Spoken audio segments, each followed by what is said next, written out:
எல்லாரும் ஒரு தப்பான ஒரு கருத்தை வந்து பரப்புனாங்க. நான் அப்போலோ ஹாஸ்பிட்டல் அட்மிட் ஆனேன், அந்த மாதிரி விஷயம் தான். அப்படியெல்லாம் ஒன்றும் இல்லை. It was severe bout of fever. அன்னைக்கு என்னால் முடியல. பட் இருந்தாலும் இத்தனை வருஷம் கழிச்சு படம் வருது, சுந்தர் சாரோட முகம் பார்க்கும்போது அந்த ஃபங்க்ஷனை மிஸ் பண்ணக்கூடாதுன்றதுக்காக நான் போய் எப்படியாவது உட்காந்து முடிஞ்ச அளவுக்கு என்னால் உட்காந்து நான் அந்த ஃபங்க்ஷன் அட்டென்ட் பண்ணேன்.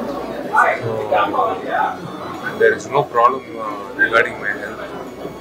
அண்ட் என்னோட ஃபேன்ஸ், அதாவது என்னோட நண்பர்கள், நீங்கள் எல்லோரும் வந்து ஒவ்வொரு கோவிலில் வந்து பிரார்த்தனை பண்ணீங்க. உங்க எல்லோருக்கும் நான் வந்து கடமைப்பட்டிருக்கேன். நான் உங்களுக்கு எல்லோருக்கும் நான் வந்து 2 கையோட கை கோர்த்து நான் வந்து வணக்கத்தை தெரிவிச்சுக்கிறேன், நன்றியை தெரிவிச்சுக்கிறேன். பொதுமக்கள் பொறுத்த வரைக்கும், மீடியா பொறுத்த வரைக்கும் என்னால வந்து யூகிக்க முடியல. இன்னும் நான் வந்து 400 மெசேஜுக்கு வந்து நான் ரிப்ளை கொடுக்கணும். அத்தனை மெசேஜ் குவிச்சுது. அஃப்கோர்ஸ் வேற மாதிரி ஒரு விஷயம் மீடியாவில் வரும்போது எல்லாரும் பயந்துட்டு ஃபோன் பண்ணி, எல்லாம் ஹைதராபாடு எல்லா ஸ்டேட்லேருந்து ஃபோன் பண்ணி கேட்டாங்க உடல்நிலை பற்றி. That love,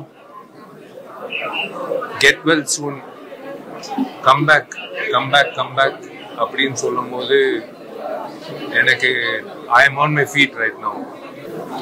சோஷியல் மீடியா ஆகட்டும், டெலிவிஷன் ஆகட்டும், எல்லா பிரிண்ட் மீடியா ஆகட்டும், எந்த மீடியா இருந்தாலும் எனக்கு எத்தனை பேர் வந்து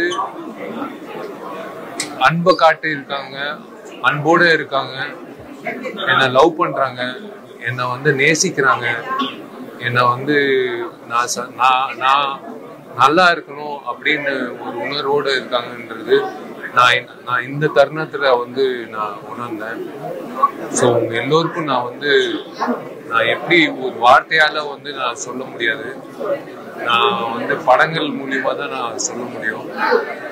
ரொம்ப ரொம்ப நன்றி உங்களோட அன்புக்கு. It is going to be a festival. ஒரு ஃபெஸ்டிவல் படம் கொடுக்கறது வந்து கடவுளா அமைச்சு கொடுத்த ஒரு தேதி.